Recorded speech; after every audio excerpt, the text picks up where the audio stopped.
음, 분명 밝게 웃고 있는데 왠지 마냥 행복한 느낌이 안 드네. 꽤 오래된 영화를 보고 있군. 저 배우가 실제로 다운 증후군을 앓는 건 아나? 아, 또 나왔다 또.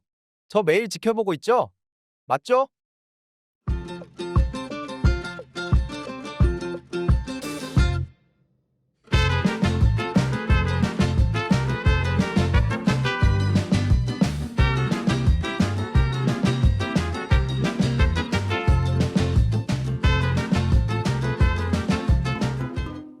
매일 액션이나 판타지 같은 영화만 보더니 웬일로 이런 장르를 보고 있지?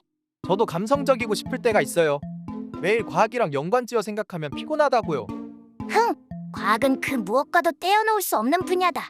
우리가 사는 곳 어디든 존재하니까. 물론 저 영화에서도 말이지.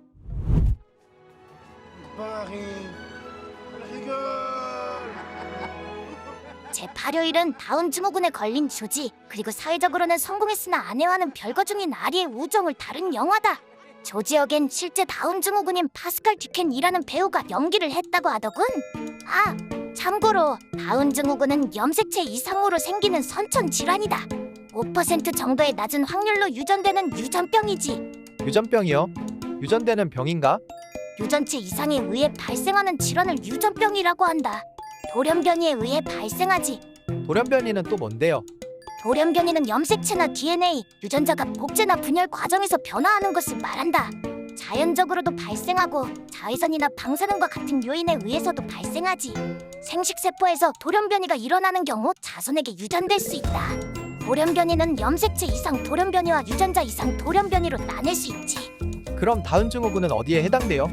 주인공이 걸린 다운 증후군은 염색체 이상, 그 중에서도 염색체 수 이상 돌연변이다. 우선 염색체 이상 돌연변이에는 구조 이상 돌연변이와 수 이상 돌연변이가 있는데, 염색체 구조 이상 돌연변이는 중복, 결실, 여기, 전조가 있다. 여기, 전자. 무슨 단어들이 이렇게 어려워요?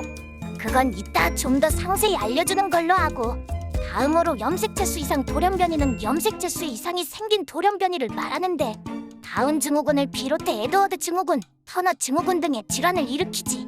이는 핵형 분석을 통해 진단할 수 있다. 핵형은 지난 시간에 배웠지? 기억나요? 염색체의 형태나 크기, 수의 특징을 나타낸 거 맞죠? 맞다. 예전이랑은 비교도 안 되게 똑똑해졌군. 다음으로 유전자 이상 돌연변이는 DNA 염기 서열의 변화로 인해 발생하는 것이다. 염기 서열 하나만 바뀌어도 해당하기 때문에 유전자 이상 돌연변이는 염색체 수 이상 돌연변이보다 규모가 작다. 염색체 모양과 수는 정상과 같기 때문에 유전자 이상 돌연변이는 핵형으로 알 수 없고 유전자 분석을 통해서만 알 수 있다. 큰일 났다. 어려운 단어가 나오니까 슬슬 졸려지는데. 으이구, 칭찬한 지 얼마나 됐다고.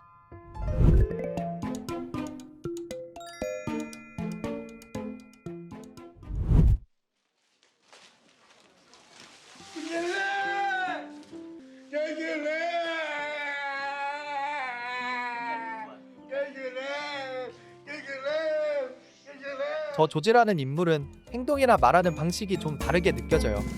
다운 증후군 환자들은 언어와 행동 발달이 또래보다 더딘 편이기 때문일 거다. 면역력이 낮고 각종 염증에 쉽게 노출되기도 하지. 너무 힘들 것 같아요. 완치할 수는 없나요? 말했듯 다운 증후군은 염색체 이상 돌연변이이기 때문에 치료할 방법은 안타깝게도 아직 없다. 아무튼 다운 증후군과 같은 염색체 이상 돌연변이는 염색체 구조 이상과 수 이상으로 나뉜댔지. 먼저 구조 이상 돌연변이는 중복, 결실, 여기, 전자로 다시 나뉘는데. 아까 그 어려운 단어들이네요. 조용! 말 끊지 말고 듣도록! 우선 중복은 염색체의 일부와 같은 부분이 삽입되어 반복되는 돌연변이, 결실은 염색체의 일부가 없어진 돌연변이, 여기는 염색체의 일부가 떨어졌다 거꾸로 연결된 돌연변이, 전자는 염색체의 일부가 떨어져 나가 다른 염색체에 결합한 돌연변이를 말한다. 종류가 왜 이리 많은 거야? 다음으로 염색체 수 이상 돌연변이는 다시상 염색체 수 이상과 성염색체 수 이상으로 나뉘는데 21번 염색체가 3개인 다운 증후군, 18번 염색체가 3개인 에드워드 증후군, 13번 염색체가 3개인 파타우 증후군이 있다. 그리고 성염색체 수 이상으로는 성염색체가 X염색체 하나인 터너 증후군과 성염색체가 XXY 3개인 클라인펠터 증후군이 있지. 생각보다 돌연변이의 종류가 많네요. 머리가 복잡하다. 염색체 수 이상 돌연변이가 나타나는 이유는 염색체 비분리 때문인데, 이는 감수 1분열과 감수 2분열에서 나타난다. 처음에는 상동 염색체가 같이 있지만 감수 1분열에서 비분리가 일어나면 쪼개져야 하는 상동 염색체가 쪼개지지 않고 같은 세포로 향하게 되어 나머지 세포에 상동 염색체가 들어가지 않게 되지. 원래는 아니어야 하는데 이쪽은 하나를 더 받았기 때문에 n+1, 이쪽은 덜 받았기 때문에 n-1이라고 한다. 이후 2분열에서 정상적으로 분리가 되었다고 해도 이런 형태가 되기 때문에 마찬가지로 이쪽은 n+1, 이쪽은 n-1이라고 표시한다. 정상적으로 분리되면 전부 n이겠네요. 맞아. 그리고 2분열에서 비분리가 일어나는 경우는 이런 형태로 나오겠지. 그러면 이쪽이 n+1, 이쪽이 n-1이 되는 것이다. 분리가 제대로 일어나지 않은 이 부분을 비정상이라고 할 수 있지. 1분열 비분리는 상동 염색체 비분리로 모든 생식세포 수에 이상이 생기고, 2분열 비분리는 염색 분체 비분리로 일부 생식세포 수 이상이 생기는 것이다.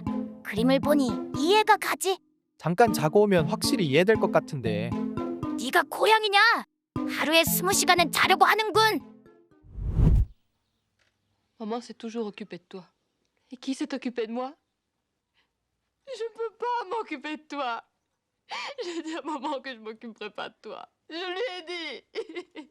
친누나에게서 저런 말을 듣는 기분은 어떨까요? 정말 슬플 것 같아요.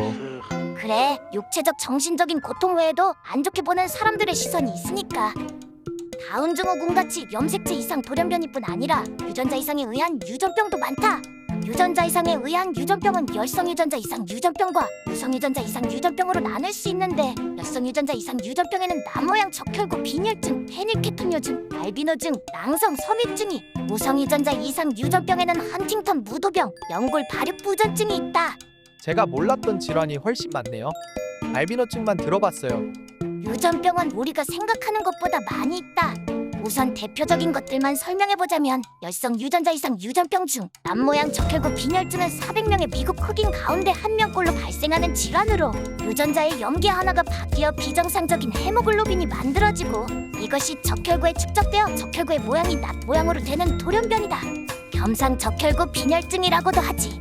심한 빈혈과 혈액순환이 원활하게 되지 않아 조직 손상을 일으키는 질환이다. 400명 중 1명이라니. 꽤 빈번하게 발생하네요. 맞아. 그리고 다음은 우성 유전자 이상 유전병인데, 대표적으로 헌팅턴 무도병이 있다. 신경계 이상이 있어 몸을 제대로 가누지 못하는 증상이 있는데, 마치 춤을 추듯이 움직인다고 하여 무도병이라고 붙은 거지. 굉장히 안타까운 이유로 붙은 이름이네요. 힘들겠다. 그래. 게다가 중년이 되어서 생식을 마친 후 발병하기 때문에 더 안쓰러운 질환이지. 그러나 최근에는 유전자 걸 기술 등을 이용한 유전자 치료법의 발전으로 유전병 치료에 희망을 주고 있기도 하지. 자, 그럼 마지막으로 문제를 풀어볼까? 오늘 내는 문제가 내가 주는 마지막 문제가 될 것이다. 그동안 열심히는 아니고 어느 정도 배웠으니 앞으로는 과학을 더 잘할 수 있겠지. 헐, 이제 안 오는 거예요? 그럼 제 치킨은요? 마지막까지 열받게 하는군.